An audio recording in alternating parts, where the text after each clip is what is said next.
Albayanong Bataeño at nagbabalik tayo para sa panibagong music video reaction. At ngayon nga, syempre, marami akong nababasa sa comment section na bigyan ko ng video reaction ang anino ni Stel. So, wala akong idea kung ano yung tema ng kanta na to. First time ko ring mapapanood at mapapakinggan, syempre.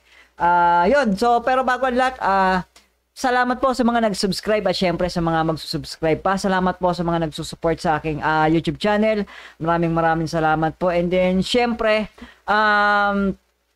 kung hindi pa kayo nakapag-subscribe, subscribe and click mo yung notification bell para updated ka sa araw-araw kung pag-upload ng video reaction. So, yun.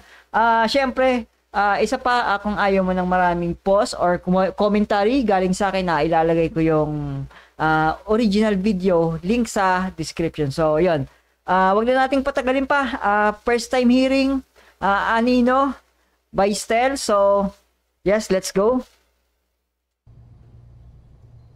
Ako'y nandito Okay. lamang sa tabi mo at kahit kailan ay di kita iiwan at kahit kailan ay di kita iiwan dahil ang tala ko'y nabiyag ng mata mo. So, syempre, yung ganitong klaseng kanta, love song, automatic to. Ito yung isa sa gusto kong, ito talaga yung isa sa gusto kong aspeto sa boses ni Stel. Ito rin yung maririnig mo sa mga live performances nila. Lahat sila, actually lahat naman sila ganon. Maririnig mo dito sa studio version ng kanta na to yung pagiging raw ng boses ni Stel, na yun din ang naririnig mo during sa live performance nila, which is nakaka-amaze talaga, no? Ilang beses ko na sinasabi na may mga artist talaga na iba yung boses sa studio kumpara sa live. So, yeah, talagang iisang boses lang ang maririnig mo. Dahil ang tala ko'y nabiyag ng mata mo, pero wala akong anino sa tuwing nahariyan ang liwanag mo. At Wala akong anino sa tuwing nariyan ang liwanag mo. Possibly dahil kung maikukumpara ko siya, kasi kung yung ang liwanag mo nasa pinakatuktok mo or nasa mismo, 'di ba, minsan yung araw nakaposisyon yung liwanag naandito sa pinakaulo mo, yung posisyon ng liwanag. Possible na wala kang magiging anino, 'di ba? Kasi andito so wala kang anino ng time na hindi visible yung anino mo nun. But then yung sinasabi niya na wala siyang anino sa tuwing nariyan is parang wala siyang maramdamang negative vibes, parang ganon. Parang lahat sa kanya maayos yung takbo ng lahat sa tuwing nariyan yung tinutukoy niya, kung sino man yung subject niya. So ganon ko siya na i-imagine yung visual ng lyrics ni Stel, na every time na andyan ka, every time nakatabi kita, wala akong hindi ko maalala yung mga masamang nangyayari sa paligid, even sa sarili niya, na parang yung past niya, something. Kasi anino is maihahalin tulad mo rin sa past yun yung anino mo So sa past, na parang nakakalimutan niya yung past, na every time nakasama niya yung subject o kung sino man yung tinutukoy niya dito. So ganun ko siya na i-imagine, na visualize sa lyrics niya. So yun. kahit na ganon pa, manay yakapin lamang kita. Huwag nang mag-alala, pagkailan may di na mag-iisa habang buhay.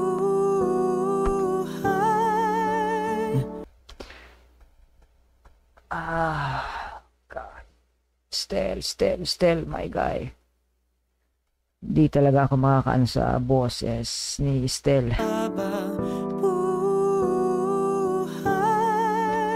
Ang medyo ano kasi na ano kasi masarap siya pakinggan kasi nga yung itong earphone na to na talagang dikit na dikit siya sa doon sa pinaka tenga. Talagang parang nararamdaman ko, alam mo yung parang nag-whisper na lang siya. Nag-whisper siya sa akin. Yung ganung flow. Hi. Ito, yan. Hi. Yung sarap siya sa pakinggan.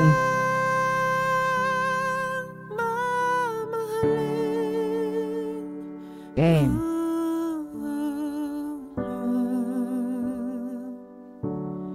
Walang hindi ko kaya para.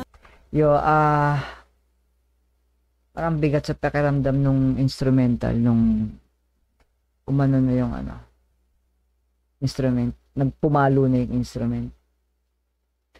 Ito, parang alam mo yun, yung mabigat sa dibdib.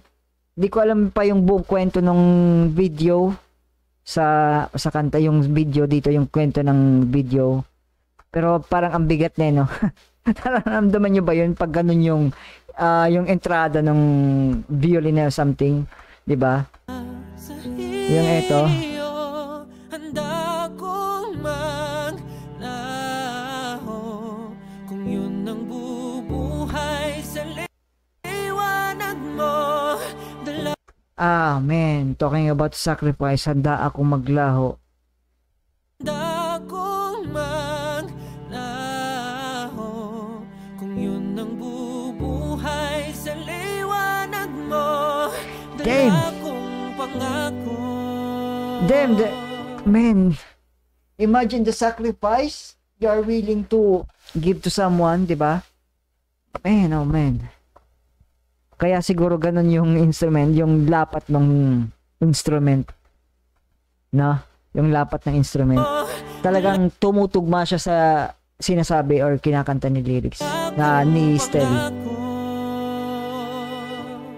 Sa'yo na palasyo sa mga batong pinulsa. Nilay ko mang naipong bigat na yung dala-dala. Kahit na ganun pa, manayayakapin lamang kita. Wag nang mag-alala, pagkailan may di na mag-iisa habang buhay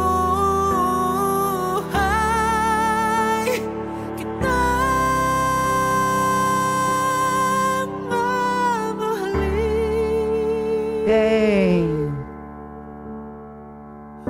Dang.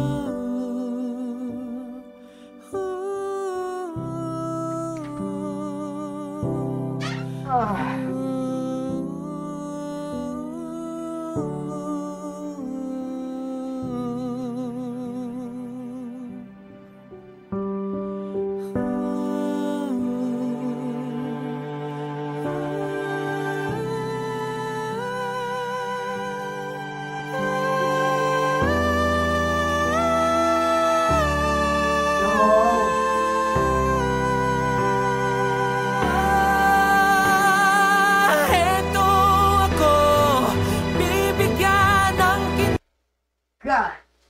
Time still!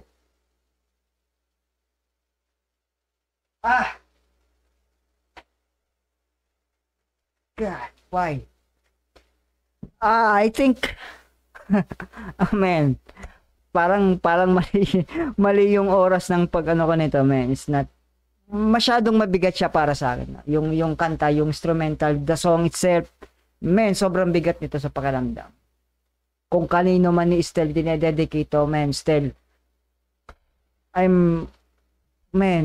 believe ako sa courage kung papaano mo na-deliver tong kanta, no? Bihira ako makakita ng ganito na yung feeling talaga nararamdaman mo, man. Eto ako,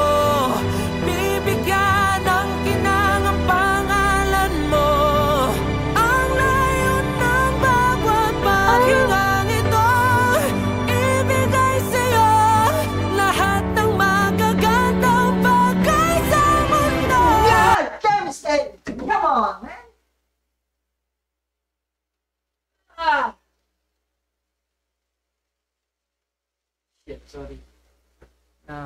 Tapos pa yung tubig ko. Man, still. Don't do that, man.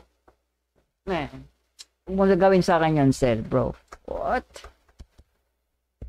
Nang ang pangalan mo, ang layo ng bawat paghingang ito, ibigay sa'yo lahat ng magagandang bagay sa mundo. Wala ito, malalim man ang sugat na aking natamo. Wala pa yan sa kalintingan ng pagmamahal ko. Buong pagkatao, kahit mawalan pa ng anino.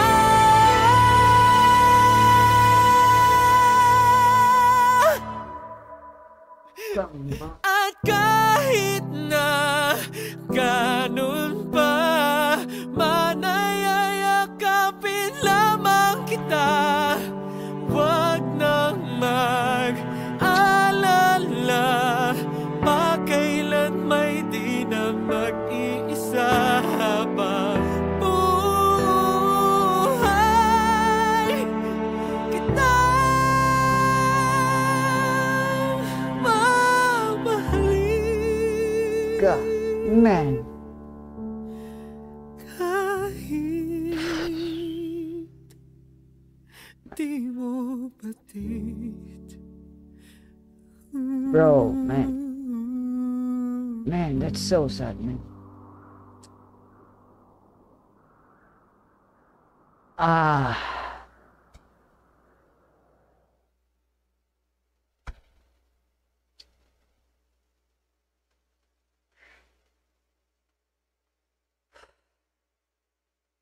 Ah. No. Ibang style na dito ko nakita yung vulnerable side ni Stel, man. God. Pati ako nasaktan, man. Oops, teka lang. Gusto ko lang magpasalamat sa mga sumusunod sa pagbibigay ng suporta sa aking YouTube channel at pag-appreciate ng mga video na ina-upload ko. So, yun lang. Thank you po.